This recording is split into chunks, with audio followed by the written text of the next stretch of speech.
Welcome back to Unplugged. On today's episode, we'll be joined by my brother Stak 5 and my brother Keyon Dooling. But before to get to them, I want to talk a little bit about these new NBA owners. I'm going to start with Patrick Dumont, the owner of the Dallas Mavericks, who a couple weeks ago made one of the biggest trades in NBA history. You can agree or disagree whether it was a good trade, bad trade for any team, and this by no means is demeaning either player in the situation. But what I had a hard time with was him trying to kick Luka on the way out, disrespecting him every step of the way. And this is a guy, from everything we research, has no history in sports, and particularly no history in basketball. This guy married into money and was gifted this position. We've all known and loved Dallas for a long time. Obviously, Mark Cuban's going to go down as one of the greatest owners in history. It's always been a destination and always been one of the best ran organizations, not just in the NBA, but in professional sports history. But of late, it almost seems like things have been crumbling. Over 2,000 Dallas Mavericks subscribers have dropped their subscription. There's been protests at the arena. They bought graves to the arena. Fans have, said their issues with the trade. Jason Kidd didn't speak to the media after the first game with AD. It's just kind of been a mess. Fans were thrown out of the games for bringing posters that were, I guess, jeopardizing or disrespectful towards management. And it seems like once an organization that was once highly touted and looked at as one of the strongest and best organizations is slowly crumbling in front of us. When Patrick Dumont talked to the Dallas media, he said that Luka just really doesn't fit the shape almost of the greats before him. The Jordans, the Birds, the Shaqs, the Kobes.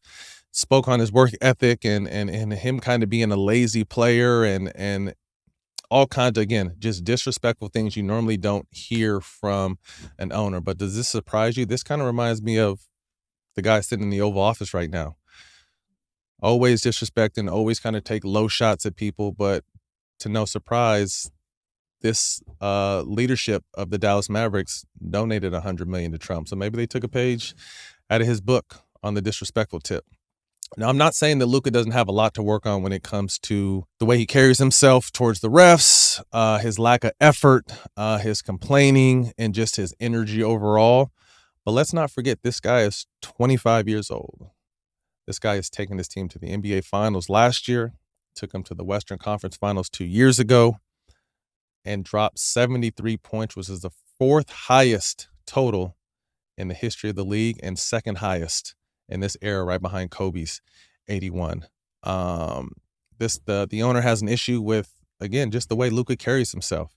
I always thought this situation was above Nico. I always thought this had to be coming from the top.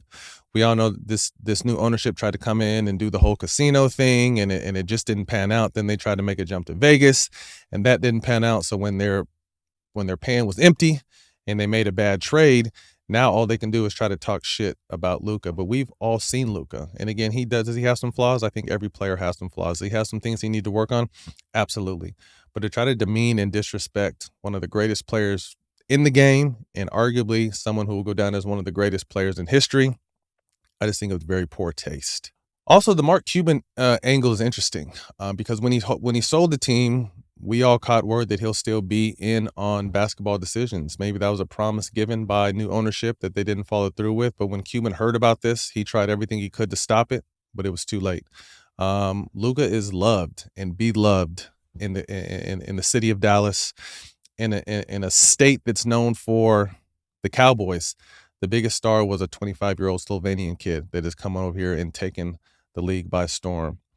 So much that in Luka's debut game, Lakers versus the Jazz, guess who was sitting in the crowd to show his support? The one and only legendary Dirk Nowitzki. Mr. Dumont, take a step back, take a seat. You know nothing about hard work or what it takes to be great. You married into money. Sit with this trade that you made. Hopefully Anthony Davis gets healthy, and I wish Dallas Mavericks the best moving forward. But shut the fuck up, man. We all know how good Luka is. We don't give a fuck what you have to say. Just sit back and be an owner. And now to dive a little bit deeper into this conversation, I want to welcome my brother Stephen Ulysses Jesse Jackson and Keyon the Beak Dooling. Oh, that's Fellas, what what's we up? doing today? That's what we on?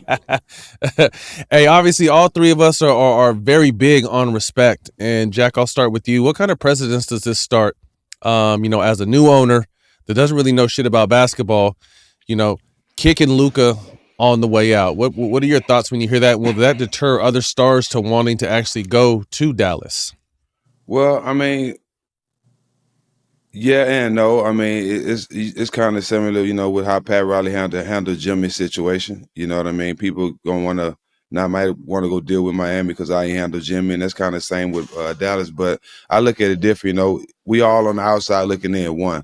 Let's get that understood. We are on the outside looking in. But one thing we can see as players from the outside looking in is that Lua's the highest paid player on that team, but he doesn't give the highest paid player effort every night. And that's no knock on him. That's just what we see. It's what we see. And I think these days, especially when you got a coach like Jay Kidd, who played a number of years and played 110% every night until he couldn't play no more. I think, that and with a guy like Nico there. Nico is cool with a lot of the dogs in the NBA. He ain't cool, you know what I'm saying? Yeah. Everybody Nico got his respect from real people in basketball, from a lot of the top names and a lot of the dogs. So when you got a guy like that, especially times are changing. When you got a guy like that, you know what I'm saying, that's possibly finna get 300-something million, and we can't depend on you to be on the court. We can't depend on you to work. We can't depend on you to lead, not just on the court, but in the weight room and practice and stuff like that. Yeah, man. I mean that will bother some people. You know what I'm saying? Because it would bother me if I own the team and I got to pay you $300 million and you not leading the way you should lead as far as what I seen from Tim Duncan. He's the first one in the weight room, the last one to lead practice. He going to lead by example. He going to make everybody better. That's what you expect from a guy like that. And we all know Luka's not that guy. Is he a great offensive player? He's probably one of the best offensive players we've ever seen play this game. No question. But when you a guy that you asking for $300 million, more is expected from you. To whom much is given, much is required. Mm-hmm. And if you're gonna ask for $300 million, you better go out there, be the first person to practice, the last one to leave. You better be out there playing defense, diving for balls, and being that player that they expect you to be. But we all know Luka's not going to be that guy. So if they're gonna give $300 million to somebody, they want to give it to somebody like that, and then they got a chance to move Luka and get Anthony Davis. Somebody's going to give way more effort. As you see, even though he had his injury kicked back in the first game, you've seen what he can do. Like, I would rather a guy like that, me personally, than a guy like Luka, who's a bigger worldwide star and a great offensive player, but not giving me everything I need as the star of my team. KD. Yeah, man. I mean, I think this sets precedence, right? I think there's a part of it that, when you got new ownership, right? You know what I mean? They don't know the lay of the land. They don't know the customs. They don't know the value of guys, right? They just, kind of see it like, as a spectator somewhat. But when you're in it, you know the value of the player. I think this is bad. You know what I mean? In a sense where max players have driven revenue, driven ticket sales, driven fan bases. And Luka has really connected with that city in a way that you hadn't really seen since Dirk. And so I think there's a part of that fan base that's hurt, right? But also on the other side, I see that it's a business. It is a business, and ultimately the NBA wins. It's a win-win for the NBA. Now Luka misses out on that supermax, right? He can't get that back, through the CBA, through the collective bargaining, but he'll probably, earn it back with reputation, jersey sales, you know what I mean, and brand equity out in, La La Land, right? But yeah, man, this sets a precedent, for players to be more empowered, right? We got to have that same energy when players make a decision to go to teams that customize their situation, that fit their situation. We got to have a little bit more leniency for when players make the decision, because teams are doing that now, right? We've seen some of the biggest names in basketball come up in trade rumors. This is a trade, an epic trade. It's an epic trade. And ultimately, I still think the game benefits. Having our superstars in big markets, having global superstars in big markets, having Luka and LeBron on the same team, And then having AD still good enough in his prime to be an all NBA player. To have Kyrie, who's a guy who is a bona fide superstar, to have J Kidd and have that experience. They didn't throw it all away, but it also empowers the players to be able to go out and make those decisions when free agency comes, when trade demands comes. Yep. You got to respect it. It's got to be a two-way street. We can't just have it where, ownerships and GMs and presidents can make these decisions and then players get thrown under the bus for making those same decisions. I think at the Matt, end I want to ask you a question after you finish too, Matt. No, I just think at the end of the day, the house always wins. Like in the casino, the house always wins.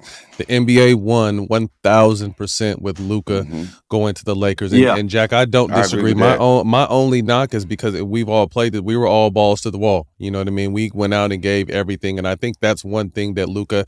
If there is a knock, that is the knock. That's it. Because you've seen him be lazy and complain and not hustle. But I think one thing that'll change about that is being in LA. Because the magnifying glass is going to be on you every single day. Every news outlet talks about the Lakers, so you can't hide. And another thing, and this is not even to make an excuse, I don't feel like Luka outside of Dirk, and Dirk was there for 1 year with Luka, he ain't really had no vets to kind of be in his ear. And I think him playing with LeBron, who is his favorite player, and LeBron is someone who leads spokenly, but also, most importantly, by example. And I think that's what's going to wake Luka up. I mean, look, Dallas has always been, and we can all agree, one of the best organizations ran in the NBA. And it almost seems like it's crumbling. I mean, viewership. What was the thing with the viewership? Yeah, Mav TV's over 2,000 subscriptions. They protested before a game.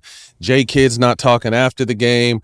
I mean, I think, and again, I got a lot of love for Nico. I've known Nico for a long time, but I think this decision was bigger than him. I think this was ownership who, Jack, you and I sat down with Mark last year and had discussed kind of him transitioning on and Dallas becoming, somewhere where there's a casino and all this other stuff around the game.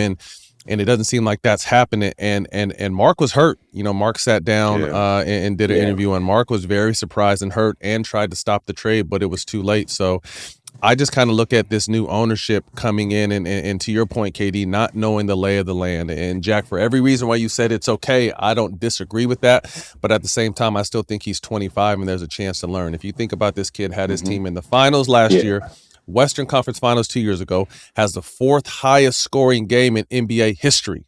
You know what I mean? That says a lot. And he's only 25 years old, so he's gonna get better. So I just think it's going to be a very interesting time. Only time will tell. I think we all agree. Hopefully, AD can get healthy as these teams are built with this particular trade. To me, Dallas is a better off team as long as AD can get back healthy. Because right now they're built to win. I think we all agree that the long run, the long term play with the Lakers was, Luka being able to step in those shoes of LeBron and carry the torch for another 10 years. Jack, you said you were going to ask me something. Yeah, with all this noise. Now, with KD being upset that his name was in trade rumors, he can ask for a trade this summer. How would you like seeing him in Dallas? Him and Kyrie back together with AD? That's another interesting thing, and Jack, that's to my point. Because they got room for another star. But that's another young owner. You know what I mean? That's kind of coming in, and obviously we're going to discuss this later in the show. But you're dangling your best player without even asking him. You know what I mean? And I think Kevin Durant deserves a little bit more respect than that, but that's something definitely we're going to get to. Let's say, last night Luka made his debut against one of the bottom dwellers, unfortunately, the Utah Jazz, one of the worst teams in the league, and just came out and got his feet wet. 24 minutes, 14 points, 5 rebounds, 4 assists. The one thing I saw, and I only saw the first half because I had to go somewhere, was just, it's a feeling out process. I think Luka doesn't want to do too much.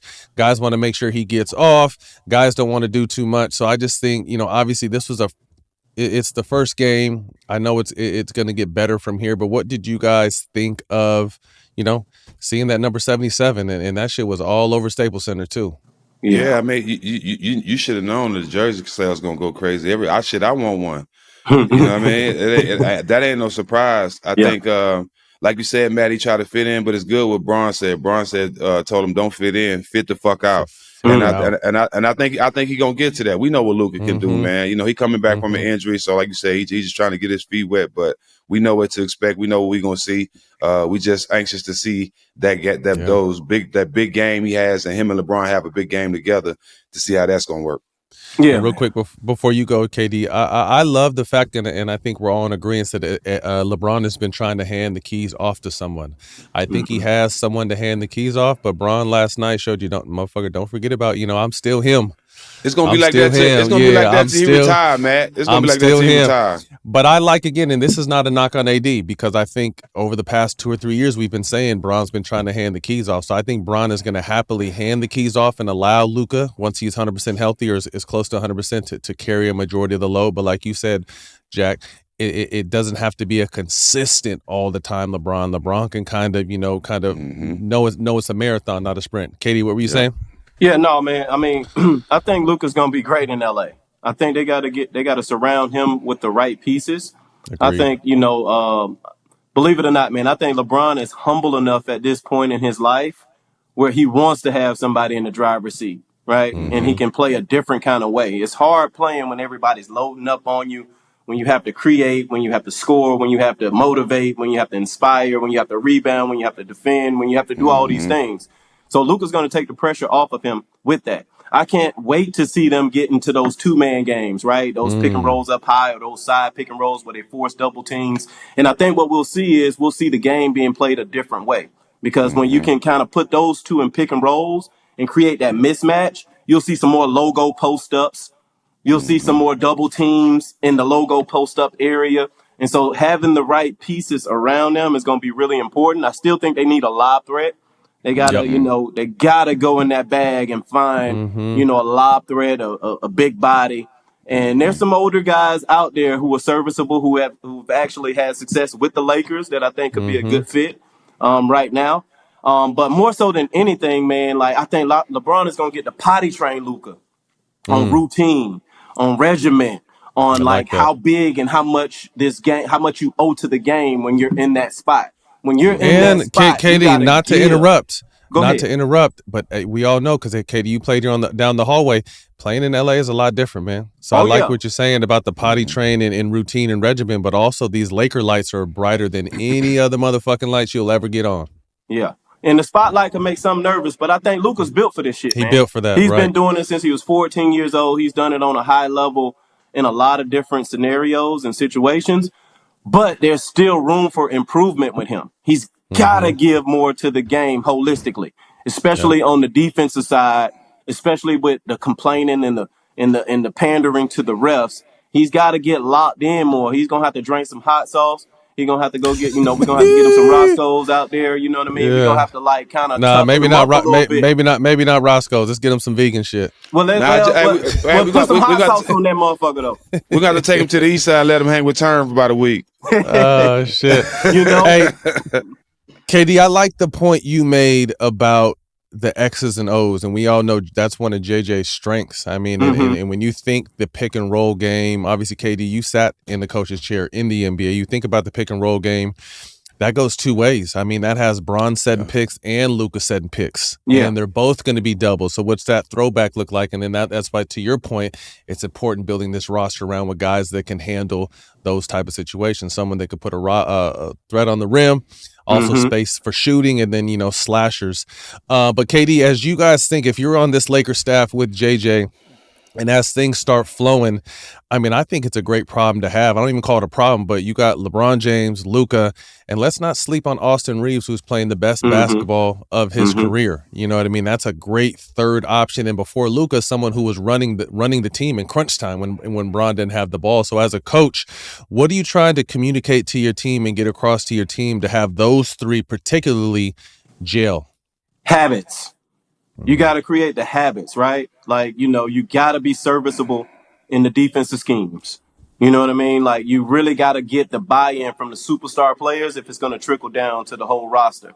And a lot of times, JJ's been a part of a lot of great coaching.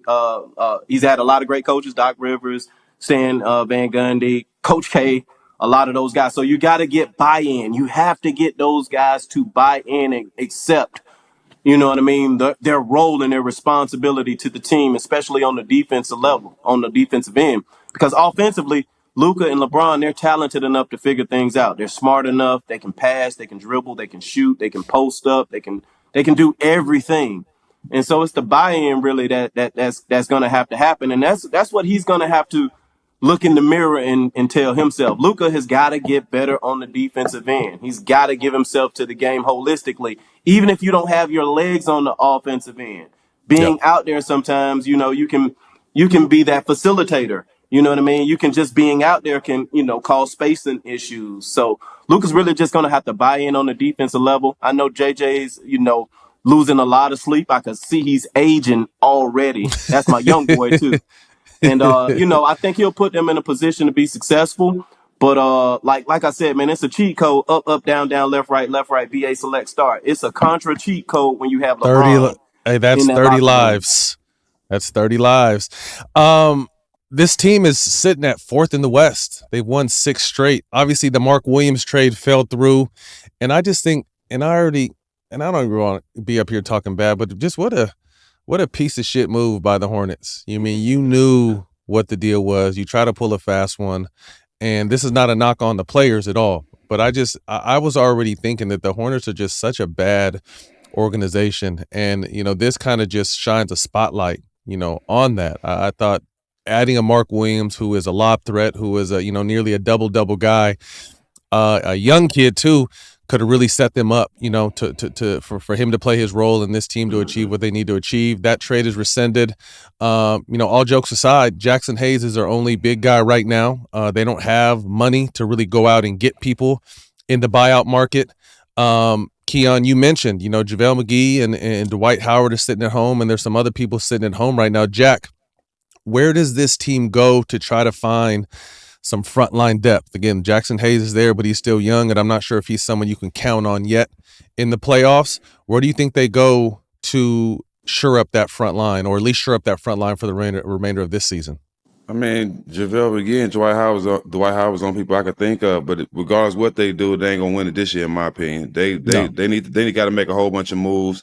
You know what I'm saying? They can make it entertaining. Yeah, they can see, get Dwight or JaVale McGee. I think those two guys are give them the presence they need right now to make a run and to make it look good, because those guys are experienced. They know the role they need to play to come in with LeBron and Luka, protect the rim, catch lobs, all that type of stuff, set screens, roll. They know all that type of stuff. But at the end of the day, man, whatever they're doing, they're just spinning their reels right now. I think this summer they really can open up what they got. You know what I'm saying? See how they can make moves. I think this summer is really next season is really where you're going to see this Lakers team be the team it could be. But right now, everything's just for nothing. I to be honest with you, I think they have a lot of really good pieces. I mean, I like Finney-Smith. I like Hachimura. Obviously, I love Reeves. I think it's the front line that needs to shore up. And again, to your point, Stak, I mean, there's guys that have been contemplating retirement are the only guys they can really go after. So those are just to be the plug holes this year. But again, to take a look under the hood, I don't think they need a ton. I think going into this summer, they're going to need frontline help and depth. And I think outside of that, they got a lot of other good pieces. What up? This is Matt Barnes, one half of All the Smoke, and I'm really excited to announce our new partnership with StockX for 2025. You already know how particular I am with my shoes. That's why I rock with StockX. They have access to all the early releases. Doesn't matter if you're hunting those rare Jordan 1s or trying to find the latest drops. StockX is your bridge to sneaker and streetwear culture. Plus, their market data lets you know exactly what everything is worth. I've been collecting all the Travis Scott Jordans, but now with StockX, there's price transparency. No more guessing what's fair. You see exactly what things are selling for. Hit StockX.com right now and level up your collection. StockX, now you know. This episode is brought to you by Captain Morgan, America's #1 spiced rum. This is the season where underdogs rise, brackets break, and every shot can turn players into legends. Some stories are written on the court with buzzer beaters and game-winning plays. But other stories are made off the court, when you and your crew follow the captain within and turn every party into legendary moments. So grab your crew, grab a captain and cola, and make it a story worth telling, because legends start when you follow the captain. Visit followthecaptain.com for more. Please drink responsibly. Captain Morgan Original Spiced Rum, 35% alcohol by volume. Captain Morgan Rum Company, New York, New York. This episode is brought to you by Boost Mobile. Boost Mobile is now a legit nationwide 5G network. I know we stay joking, but let me take a second to put on my serious voice. Because this isn't a joking matter. Me personally, I would never joke about a 5G network that has invested billions in building 5G towers across the country. Me neither. Not even once. Me neither. Feel me? Boost Mobile is now a legit nationwide 5G network and also provides coverage across 99% of America. Seriously. Visit boostmobile.com or your nearest Boost Mobile store for more information. The Boost Mobile network, together with our roaming partners, covers 99% of the U.S. population. 5G speeds not available in all areas. Jack, you mentioned earlier this Kevin Durant situation with Matt Ishbia and the new ownership, and Bob Myers came out and talked on NBA Today, or was it NBA, or was it today? NBA Today. So I saw Kevin at a football game a few weeks ago, and I asked him before all this, and I said, "Hey, are you good? Are you happy?" And he said to my face, "I don't want to go anywhere. I don't want to be traded." And I believe it, and I believe he has felt that way all along. But then when you hear your name being mentioned out of, for him at least, I think it was a shock. He was kind of like, I didn't push for this. I didn't ask for this. And then to hear all the people speculating on the Warriors, I actually think the Warriors did the right thing by honoring Kevin's request. Kevin could have gone anywhere in 2016. Any team he wanted to go to, he could have went to. He went to the Warriors, and he's the only person in that whole equation that took criticism for it. I didn't. Joe Lacob didn't. Yeah. Steve Kerr didn't. Steph Curry didn't. Draymond Green didn't. Only Kevin was the one that faced scrutiny. So whatever Kevin would want, had I still been with the Warriors, Kevin would get. He brought 2 championships, tried for a third, ended up getting hurt in that pursuit, 2 finals MVPs. So I like that the Warriors said, "We hear you. We wanted you. We respect that you don't want to be here. That's fine." But now if you're Kevin, right, to your question, yeah, you're sitting there going, hang on a second here. Yeah. I am doing what you pay me to do. I'm playing basketball. I'm playing at a very good, high rate. And now I hear my name being mentioned. So he's a human being. We try to mythologize. He's a guy. So Kurt, you know him. I mean, you played. I'm not a player. I don't know. But I imagine as a human being, you're kind of shaken up. Talking about how Kevin was completely blindsided, that he was being fished around or shopped around to anybody because he had, hadn't made a, inquiry about wanting to be traded or needed to be traded. He was very content and happy where he was. And actually our boy Rich Kleiman retweeted that and then deleted it because it just made it seem like KD was happy to be out in Phoenix. But again, my point about these newer owners not understanding the lay of the land, will we all agree that KD has done enough in this league to, if this is going to be what you want to do, and I respect it because, as you said, KD, it is a business, could you at least give me a heads up? Yeah, I agree. They damn so should have gave him a heads up. I mean, goddamn. He didn't have to come there. He had options before he signed with Phoenix. You know what I'm saying? Like, he did y'all a solid. And with everything that's going on with Bradley Beal, with everything that's going on with that team, he's the only thing solid. Him and Book are the only thing you got solid. And two guys that you are lucky to have at the same time. 2 of the best shooters to ever play the game. So I don't like how they handled it, but I know how KD is. KD's a real one, and he don't like disrespect and shady shit like that. You know what I'm saying? He don't like it. So I know in the back of his mind, I hope in the back of his mind, let me say, I'm not going to say I know. I hope in the back of his mind this summer that he get the fuck on and go somewhere else and get him a couple more championships before he get out of here. KD, thoughts? Yeah, man. Thoughts on that? Look, I think there's a certain level of respect and communication and responsibility that the superstars have attributed to the game. Right? The game got bigger on their watch. The money pile got bigger. The pot got bigger. Our fan base grew on their watch. And so it's like these guys are legendary players. And when you have an opportunity, to make a move or make a trade or have a conversation, I think those things need to be had along the way. Some guys earn that right. We also understand that it's a business, but some guys supersede the business. Some guys are bigger. It's bigger than Nino Brown. It's bigger. You know what I mean? And in basketball, in a certain sense, man, with Kevin Durant, he's one of those transformational, players for the last umpteen years. And so, yeah, you do want to have those conversations. And I think they had those conversations, but retroactively after already kind of doing some shopping, and it hasn't worked in Phoenix. It has not worked. It just hasn't worked out. They got a big 3. They got some pieces to the puzzle, but it just hadn't all come together. And I don't believe the basketball gods reward, fractures in organizations. It's the ones who are willing to have the hard conversations, lay it all Yes. on the line, have Yep. some disagreements. You know what I mean? Sometimes, whatever comes with that, those are the ones who get over that hump. And I just don't think they have the capacity in Phoenix right now or the infrastructure in place to be able to have those kind of conversations and to have and build and respect Kevin Durant as he should be respected. I think it starts at the top. Winning starts at the top, and that's with ownership. And we all know that Kevin will never let this shit that happened affect his on the court play. But we also know Kevin is someone who holds grudges. Oh yeah, and we don't know time. why he didn't want to go back to Golden State. But we understand that there was some shit that went on at Golden State. So that's something in the back of his mind. So this is, to Matt Ishbia and Phoenix management, you guys need to fix this during the season, because what you did is obviously more than enough for him to want to bounce. So to that organization, if you appreciate Kevin Durant and what he's done and what he can still do, you guys need to fix that shit. And then I think the other point is to Bradley Beal. I think that was and I like Bradley Beal. I just think it was a horrible move. And I said it when he came over. I thought it was a horrible move to send him to Phoenix because all those guys do the same thing. And he has this big old crazy Washington contract that gives him power of attorney. You always want the power. I mean, so I'm definitely not mad at him just taking any goddamn deal. But I think that it started back when they signed Bradley Beal to bring him to Phoenix, because they could have got a lot of other pieces that would have complemented your two superstars that were already there. Yep. With football over, the NCAA basketball is heating up, some would say, and there's some young prospects that'll be, top of the board in this upcoming draft. KD, break down who you think the top 5 men's college prospects are in this year's draft.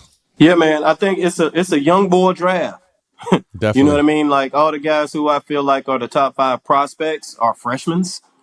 And not to, throw dirt on any of the seniors and guys who've been putting in work in college ball for a while, but man, these young boys, they got it. They got the holistic package. I think you have to start that off with Cooper Flagg, right? Agreed. Reclassifying, coming in at 17 years old, putting in work, getting his body in condition. He was cramping early in the season. He got an opportunity in the summertime to play against the USA basketball team, showed up and showed out.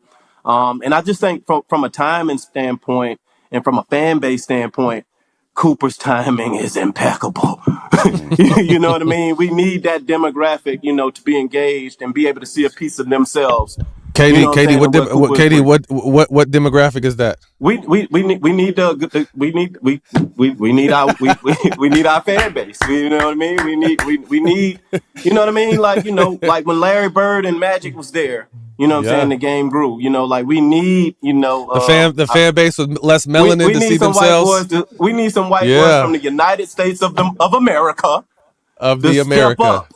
You know what I mean? Because this is our game, right? It's our game. It's a lot of the white players come from international, so there's not that feel that you can feel if you're up in the Northeast or if you're from the Midwest or if you're from, you know what I mean, certain regions of our country. And so Cooper will allow a fan base to see a piece of himself the same way Caitlin Clark has. You know what I mean? And I think that'll and he's got it. He's got all the tools. So I think he's the biggest draft prospect we've seen in quite some time, not only from a playing standpoint, but also just from a growth of the game, you know what I mean, here domestically. Cooper will be very, very good for our game. And he's got a motor, he's got a skill set, he's got swagger, he's got confidence, he got dog. And I'm loving everything, and I'm loving his growth and his evolution as he progresses. Who else you got in that mix? Well, you know what, man, it's so funny because there's so many of our guys who played in the league who got sons coming up. Crazy. But like Dylan Harper, I know he's been hurt, but man, he's a combination of like Jalen Brunson and Ramon Sessions as far as in pick and roll, right? Because he's got a big body, he's a lefty, he's got an incredible pace. I think he's somebody who has a lot of upside. His game will translate very, very easily to the next level, and he plays on both ends of the floor. And he's cut from that pedigree, right? You know what I mean? OG Ron Harper was a beast back in the days. He's got a teammate over there who's extremely talented in Ace Bailey. Ace has got it, man. He doesn't need a lot of dribbles to get his shot off. He can make tough shots. He's got to become more efficient, right, in his game and play more with the motor. But, man, he's got a skill set at 6'9", 6'10", can shoot, can dribble, can pass. I think he's an extremely talented player. There's this kid out of Baylor. He's freak of nature, VJ Edgecombe. He's a freak of nature athletically, kind of like Scoot Henderson, Dwayne Wade, like cut from that athletic cloth. Had a really, really good summer with the Bahamian team internationally, and has really emerged, man, in the last 2-3 weeks at Baylor. And so he's one of those guys, man, that is super athletic, super quick, got a good feel for the game. I think his game will be better suited for the NBA, especially with not being able to touch. With being able to get out in transition and not necessarily, having to play against all those forearms in college. I think Edgecombe will also be somebody you'll probably see in the top 5, top 7 picks in the draft. Not mad at that. Jack, Cooper Flagg is the coldest white boy since what? He the coldest white boy since until we see Larry Bird, son. He ain't got a son. I don't think that kid's his son, but yeah, the one they say plays like him. Yep, that motherfucker there. I've been watching that motherfucker nice. about 3 months now, man. Hey, he's nice. Oh yeah, he's nice. Hey, yeah, there's a man, white boy that they say cold, they say it's Larry's son, but I don't think it is. Yeah, I don't think it is either. But this motherfucker is the truth. Okay, I got to check him out. He's still in high school. Coldest since LB, huh? Hey, before we get you guys out of here, Super Bowl just happened this past weekend. Eagles beat the dog shit out of Kansas City. Man. That's what happens when Trump roots for your team. You get cursed. But outside of the actual game, the performance, Kendrick's performance has been met with love, hate, frustration, admiration. And I feel like personally, this was one of those performances that we're going to be dissecting for the next 2-3 weeks to find out all the different meanings and reasoning behind. But what I will say is he came out here and he made a statement for hip hop, for the Black culture during Black History Month, and really kind of, I think Jermaine Dupri said it best, and I think a lot of people took what he said the wrong way. He said he was glad that people had an issue with it because we've all thrown music like it was gumbo, and rap ain't supposed to be for everyone. That performance wasn't for you, Jason Whitlock. You're a white man stuck in a black man's body. That's why I don't expect you to be fucking with that, and that's why I expected you the next day to coon like you cooned. But outside of that, what did you guys think about Kendrick's performance? Well, I mean, for me, it was the dopest, some of the dopest shit I ever seen, Matt. I ain't even lie. I enjoyed every bit of it, man. Mm-hmm. You know what I mean? To have somebody, one of us, you know what I mean, that come from the backgrounds and the culture we come from, to get on there and to not go up there and just to make it about cars, clothes, and money, but to have the biggest moment that he's ever had, and to make a statement and speak for all of us. You know, that means something to me, bro, because I've done that. You know what I'm saying? I put myself in a position for all our people. So for him to take his moment, his biggest moment, and to the choice of songs, everything, the way he did it with Samuel Jackson, with the flag. Yes, I had to break it down, Matt, to see a lot of stuff. Even with the kid laying on the light, you know, there's a lot of stuff. There's a lot of stuff people saying that, you know. But I think it was super dope, man. And like a lot of people say, you don't have to not like Drake or to demean Drake to like this performance. This performance was dope. So just learn how to appreciate Kendrick being the boss right now, hip hop. It's his time. He's doing it the right way. He's doing it like nobody else has ever done. And you gotta just take your hat off when somebody's being great, bro. Because we don't see shit like this often, especially in the rap game. Keyon. Yeah. I mean, Doc, man, he's amazing. He's an artistic performer. And you know what I mean? Like his show is just not him on the mic. It's constant movement. It's constant symbolism that you have to dissect and decode. Yes. It's total energy. It's voice command. You know what I mean? It's the right fits. SZA came out there wearing that thing on her. You know what I'm saying? You know what I mean? Like to me, you know, it was entertaining, but it wasn't divisive in my opinion. It's inclusive. It's inclusive. Like a part of our American history is the Black experience. And, you know, when we have voices and people who share that through symbolism, through song. We've always used song and music to express what we endure and what we feel and our experience in this culture, right? And to have the Super Bowl have him on that platform Crazy, and for right? him to take it, you know, to so many levels, right? And bring so many different local cultures from California because he was riding in his GNX, you know what I mean? To bring, you know, the red, white, and blue, to bring Uncle Sam in there, right? You know, and use Yes. those parallels, but then also to bring a part of hip hop culture. Like I'm gonna look at this camera and I'm gonna still do this Talk my song, shit. right? Yep. You know what I mean? Because a part of hip hop is competition. It's not always beef. It's competition. The Right. same way we grew up in competition, the same way we competed against each other. Y'all had to match up against each other and y'all love each other. Y'all give money together. Y'all go on Yep. vacations together. But guess what? In between those lines, y'all was gonna knuckle up. Like it's Goddamn right. competition, right? And hip hop is about that. And so I think he embodies that. It was an impressive performance. Me and my family, we watched it. We showed out. We did all the dances, and then he petty too.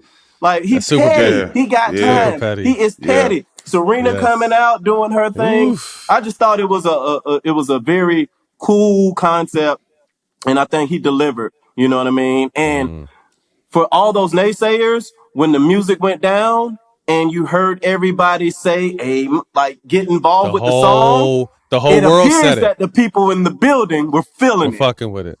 Absolutely. I mean, from the PlayStation control to the game over Game in the over. crowd. I don't think we talk enough about what Samuel L. Jackson meant to that performance Yeah. because he was the quote unquote white opinion. Oh, you brought your homies for the culture. That's Yeah. one less life. You know what I mean? You guys are too ghetto. He was all the bullshit that is talked towards our culture, not just Kendrick, but towards our culture as a whole.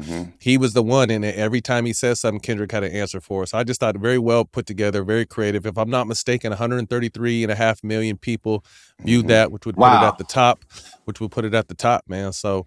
Man, shout out to the whole TDD family. Shout out to Kendrick. Yes, sir. And Salute. again, to love what Kendrick did doesn't mean you hate Drake.